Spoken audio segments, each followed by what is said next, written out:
Amigos,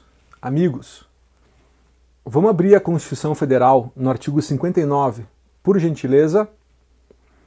Vamos entender hoje quais são as fontes formais estatais mais importantes de uma cultura de civil law positivista, como é o caso do Brasil. Turma, lei, vamos falar de lei, né? A fonte do direito primária mais importante na ordem jurídica brasileira, no nosso estilo, né, de ordenamento jurídico, tá? Num outro vídeo a gente falou de costumes, quero gravar mais uns também sobre jurisprudência, precedentes, doutrina, mas esse aqui eu quero falar sobre lei, tá? E a palavra lei, meus caros, ela é um termo assim bem genérico, né? Porque na realidade o processo legislativo, quando a gente fala de lei, né, no sentido mais estrito da palavra, existem diversos tipos, espécies de leis, certo?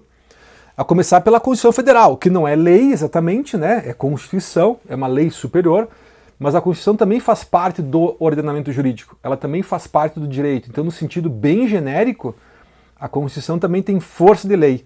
Mas é melhor chamar a Constituição de Constituição, né? Não vamos misturar as coisas. Então, se vocês pegarem o artigo 59 da Constituição Federal, vocês vão ver quais são os tipos de leis que existem na ordem jurídica brasileira, tá? Já pegaram ali? Tô falando enquanto vocês estão abrindo, né? Então olha lá, marca ali, ó, na Constituição de vocês, ó, o artigo 59. Nós temos primeiro, as emendas à Constituição, tá? Sempre que for feita uma tentativa de mudar o texto da Constituição Federal, mudar a própria Constituição Federal, turma, essa mudança não pode ser feita por qualquer lei. Ela tem que ser feita por emenda constitucional. E aí mais adiante, da própria Constituição, no artigo 60 já, vem a disciplina de como é que se faz a emenda constitucional. Então lá vai dizer que precisa de 1/3 dos membros da Câmara dos Deputados ou do Senado Federal, a iniciativa, ou pode ser também do Presidente da República, mais da metade das assembleias legislativas das unidades da federação, dos estados, né? Ou seja, é bem rigoroso, pessoal. Mudar a Constituição não é uma coisa fácil. Precisa de um quórum muito maior do que se precisaria para leis complementares, leis ordinárias, tá? Então é por isso que é interessante observar as especificidades que existem em cada uma das formas, digamos assim, genéricas, né, de lei, tá? Pessoal, no início parece um pouco difícil identificar isso, porque é igual música, né? Eu falo para os meus alunos, quem não sabe a diferença não consegue entender qual que é a diferença entre pagode e samba. É muito parecido, pagode e samba, os dois têm pandeiro, os dois têm cavaquinho, os dois têm o mesmo estilo, assim, né? É parecido, tá?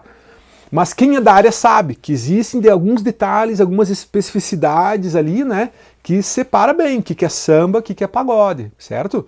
Tudo é música, né? Mas tem música que é samba, tem música que é pagode. Aqui também, ó, tudo é direito, são leis no sentido amplo, tá? Mas existem leis complementares, leis ordinárias, decretos legislativos, tá? Então essa diferença, ela é importante, pessoal. Na prática jurídica, isso é importantíssimo, tá? Para a gente compreender as especificidades, né, do direito, certo? Outro detalhe da emenda à Constituição, que é bem interessante pensar, é o detalhe do artigo 61. Não, é o artigo 60, parágrafo 4º. Olha que interessante, ó. Não será objeto de deliberação a proposta de emenda tendente a abolir. Então veja, não é uma emenda constitucional que abole, não, é qualquer emenda constitucional que possa tender a abolir, primeiro, a forma federativa do Estado, criar uma monarquia, por exemplo. Qualquer emenda constitucional que diga que possa indiretamente, né, ser um passo para abolir a forma federativa de um Estado, para se tornar um Estado agora tipo monarquia ou um outro tipo de império, sabe? Reino, né? Essas coisas, tá? Já não vai ser nem objeto de deliberação, certo? Segundo motivo, voto direto, secreto, universal e periódico. Então qualquer tentativa de abolir o direito ao voto, secreto, universal e periódico, não fala em obrigatório. Olha que interessante, o voto obrigatório, que hoje é o voto obrigatório, né? Não fala. Então isso pode mudar se quiser, perceberam? Mas o voto direto, secreto, universal e periódico, com eleições periódicas, tá? Não pode também ser objeto de mudança na Constituição Federal, certo? Terceiro motivo que não pode ter mudança, não pode ter emenda constitucional, a separação dos poderes, meus caros. Ah, interessante isso, hein? Separação entre executivo, legislativo e judiciário. Você sabe que existem vários projetos de emenda constitucional que estão discutindo, que estão em fase de deliberação, né, para mudanças nas próprias engrenagens do Supremo Tribunal Federal, né? O processo de escolha, indicação de ministros do STF, né, o conceito de notório saber jurídico, tem algumas coisas ali que estão objeto. E ó, repara, hein, qualquer coisa que possa implicar, né, numa separação ou numa quebra, né, da separação dos poderes ou numa diminuição da autonomia entre os poderes, ela vai ter esse problema, né, uma inconstitucionalidade, tá? Violação ao parágrafo 4º do artigo 60 da própria Constituição Federal, tá? E por fim, o quarto motivo, né, que reduza direitos e garantias individuais, certo? Se for para aumentar os direitos e garantias individuais, beleza, pode ter uma emenda constitucional para aumentar, para reconhecer novos direitos e garantias individuais. Mas para diminuir os que existem, turma, uma emenda constitucional não vai nem ser objeto de deliberação, tá? E por que a Constituição fala emenda tendente a abolir? Porque a gente poderia criar uma emenda constitucional que diz assim, ó, fica revogado o artigo 60 da Constituição, né? Fica revogado o artigo 60, parágrafo 4º da Constituição, que cria obstáculos, né, a transformações necessárias, vamos dizer assim, retoricamente, né, para o Estado democrático de direito do Brasil, blá, blá, blá, blá, blá, blá. Perceberam? Veja, uma norma que autoriza, a partir de agora, abolir forma federativa, voto, separação do poder, pronto, já vai ser inconstitucional, perceberam o motivo? Porque mesmo indiretamente, né, a Constituição ela protege esses direitos que são os considerados aqui os mais fundamentais, né, os mais arquétipos, tá, da nossa ordem constitucional brasileira, tá? Legal, emendas à Constituição. Como é que a gente identifica uma emenda constitucional, turma, na prática? É muito fácil, ela tem o nome emenda constitucional. É assim. Leis ordinárias não tem assim, lei ordinária número tal. Quando é só lei número tal, isso é uma lei ordinária, tá? Porque a lei ordinária é a lei comum. A palavra ordinária é sinônimo de lei comum. É lei simples, né? É o ato legislativo normal, comum. Por isso lei ordinária, é o que é o comum. Então a lei ordinária é só lei número tal do ano tal, que dispõe sobre tal coisa, tá? Quando a emenda constitucional, não, vai estar escrito lá assim, ó, emenda constitucional número tal. Outra forma de entender o que é emenda constitucional é o objeto dela, né? Que é sempre uma alteração no texto da Constituição Federal. E a terceira forma de observar o que é uma emenda constitucional é através do quórum, né? Que é feito, tá? Porque é um quórum realmente especial, né? Ó, proposta de 1/3 no mínimo dos membros da Câmara dos Deputados do Senado Federal e assim por diante, tá? Ó, e ela precisa obter,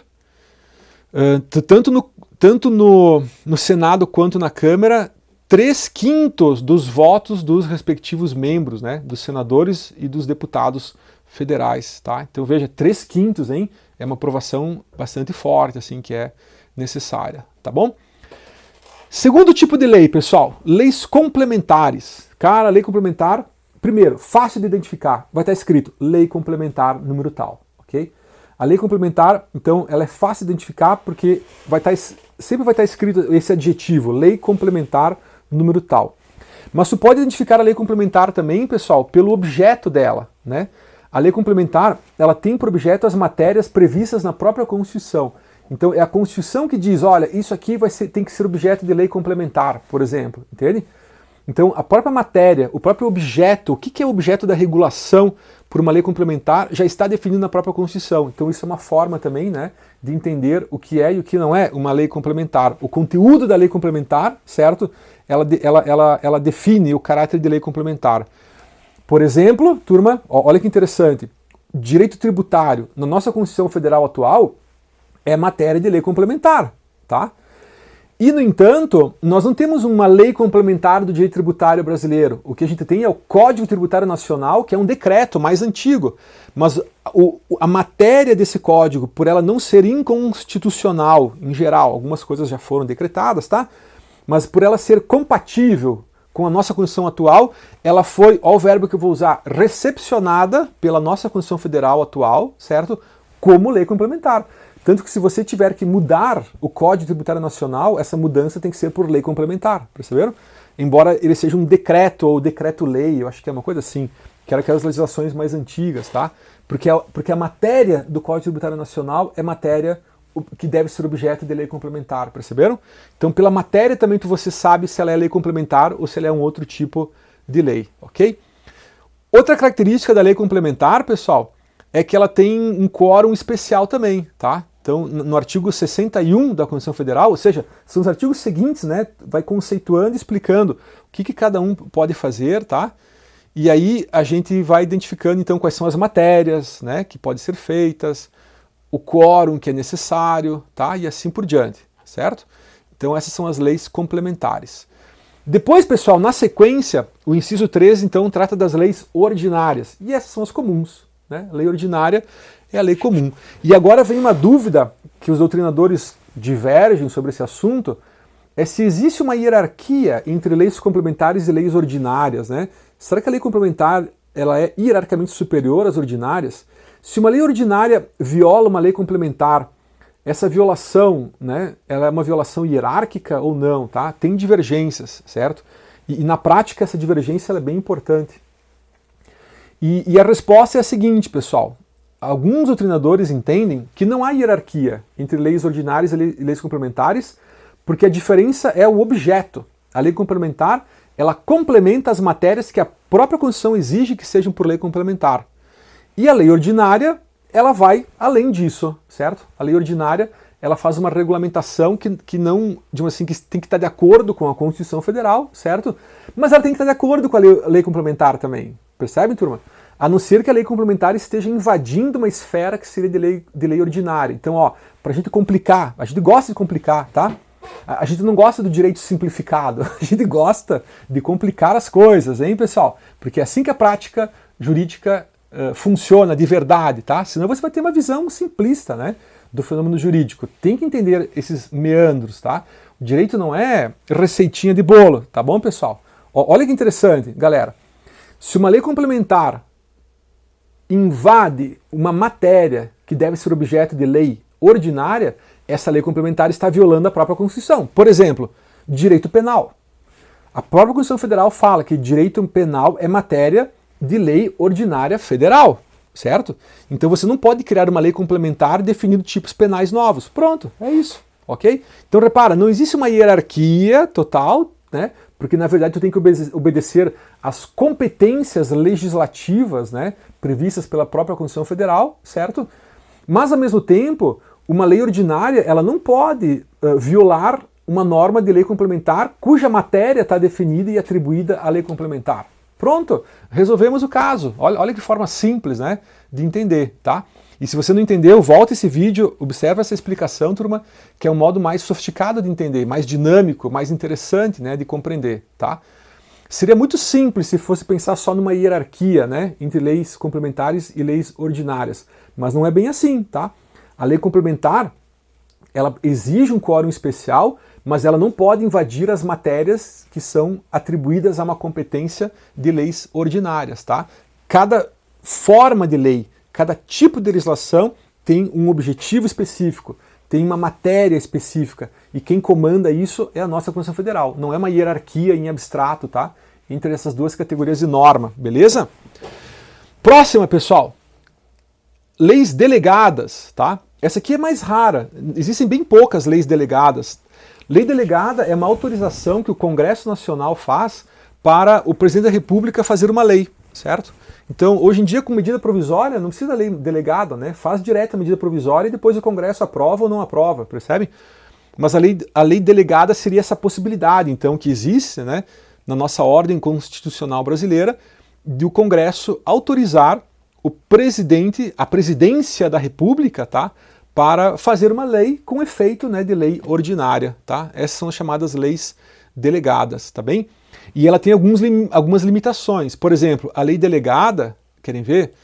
Ela não pode ter por objeto... Deixa eu encontrar ela aqui. Não pode ter por objeto assuntos... depois vocês leem isso, tá? Eu não quero deixar esse vídeo muito comprido. Ó, artigo 68. As leis delegadas são elaboradas pelo Presidente da República, que deve solicitar a delegação ao Congresso Nacional. E aí vem o parágrafo 1º do artigo 68. Ó. Não serão objetos de delegação atos de competência exclusiva do Congresso, competência privativa da Câmara ou do Senado, matéria reservada à lei complementar, óbvio, né? Nem precisava ter dito isso, né? E nem a legislação sobre organização do Poder Judiciário e Ministério Público, a carreira e garantia dos seus membros, olha que interessante, né? Os limites que a Constituição Federal dá para o governo, né, em produzir uma ingerência política nessas áreas, tá?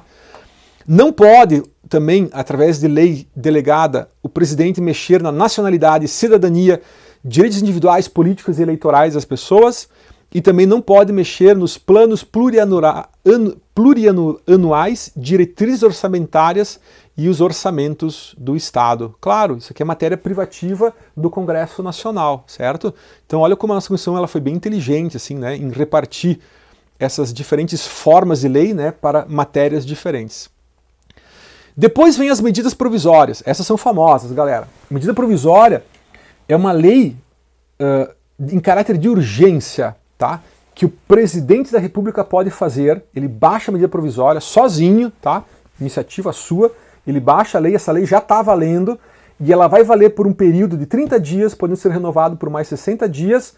E aí ela só continuará valendo se o Congresso Nacional transformar ela em lei ordinária, certo? Então, a medida provisória, galera, nossa, o governo usa um monte. Tanto que chega até meio que dar uma descaracterizada, assim, né? Na separação, né? Na autonomia, melhor falar em autonomia dos poderes, né? Do que separação dos poderes, certo? Medidas provisórias, regulamentação também na Constituição Federal. Depois tem os decretos legislativos. Galera, o decreto, ele é uma coisa mais formal. Repare que o decreto legislativo não se confunde com o decreto ato administrativo, né? O governador dos estados baixa decreto, o presidente da República baixa decreto, o prefeito das cidades baixa decreto, entende? Esses são os decretos como atos administrativos, que é uma outra categoria de fonte do direito, certo? O decreto legislativo ele acontece, turma, quando o Congresso Nacional reconhece um tratado internacional, quando ele valida dentro da ordem jurídica interna, tá? Um tratado ou uma convenção internacional, né, em que o Brasil foi signatário, ou que o Brasil ratifica, né, através desse decreto legislativo, esses tratados ou convenções internacionais. Tá? É uma forma de tornar formalizada a entrada no ordenamento jurídico brasileiro de uma legislação que é internacional. Beleza? Tranquilo, né? E por fim as resoluções. Resoluções aqui legislativa. A Constituição não fala em resoluções legislativas com esse termo, né? Ela fala só resoluções. Mas aqui também vocês não podem confundir essas resoluções do processo legislativo, tá, com as resoluções do direito administrativo, certo? Porque os ministros, os ministérios da União Federal, a Secretaria dos Estados, a Secretaria dos Municípios também fazem resoluções, tá? As autarquias do Estado também fazem resoluções. Vocês já viram falar resolução do CONAMA, resolução do CONTRAN, as resoluções de trânsito, né? Resoluções de vários órgãos, né, que existem, das agências reguladoras também. Então repara que as resoluções elas são enormes, mas que resolução é essa que trata aqui a Constituição Federal no artigo 59, tá? São as resoluções do legislativo, são como se fossem, né, atos administrativos, mas específicas aqui, tá, do poder legislativo. As resoluções legislativas elas definem os procedimentos da própria Câmara, tá? Do próprio Congresso Nacional. E ela também pode ter por objeto alíquotas de alguns impostos, sabe? Depois vocês estudam isso com mais calma, quando estudarem direito constitucional ou direito tributário, né? Que não é o caso aqui desse nosso vídeo, tá? Mas a ideia das resoluções legislativas, elas também têm uma matéria específica própria, certo? E justamente por elas não serem leis, não tem veto, não tem a possibilidade do veto do presidente da República, tá? Porque as leis podem ser vetadas, né? Podem ter as mensagens de veto e as resoluções não têm. Beleza, pessoal? Ó, é isso, galera. Vimos aqui todos os tipos de leis que existem numa ordem jurídica como é a ordem jurídica brasileira, tá? Então as leis são a fonte mais importante num sistema positivista, né, de civil law como é o nosso, tá? É a fonte mais importante do direito, a fonte primária, né, do direito dentro do ordenamento jurídico de um país como é o caso do Brasil, tá bem? Futuramente a gente vai ver outras fontes formais estatais, né, que é o caso dos precedentes, né, que é o caso dos atos administrativos. Aí sim a gente vai falar então dos decretos, resoluções, portarias, instruções normativas, ofícios, tá, que são esses atos ligados às entidades do executivo, né, principalmente, tá, mas que também acontece no âmbito do judiciário e do legislativo e das empresas públicas, das autarquias, das agências reguladoras e tudo aquilo que forma, né, a chamada administração pública indireta. Beleza, pessoal? Um abraço a todos e bons estudos!